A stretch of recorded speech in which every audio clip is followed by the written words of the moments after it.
आम्हाला मदत नको, न्याय हवाय अशी प्रतिक्रिया नामदेव शास्त्रींच्या विधानावर धनंजय देशमुखांनी दिली।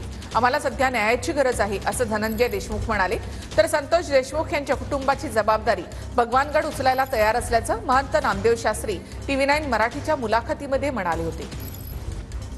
संतोष देशमुखच्या परिवाराची सगळी जबाबदारी भगवानगड उचलायला तयार आहेत। माणूस परत येत नाही हे सत्य आहे, पण त्यांना जेवढा खर्च लागेल, जितका निधी लागेल, त्यांच्या लग्नापर्यंत त्यांच्या शिक्षणाचा खर्च पूर्णपणे भगवानगड उचलायला तयार आहेत।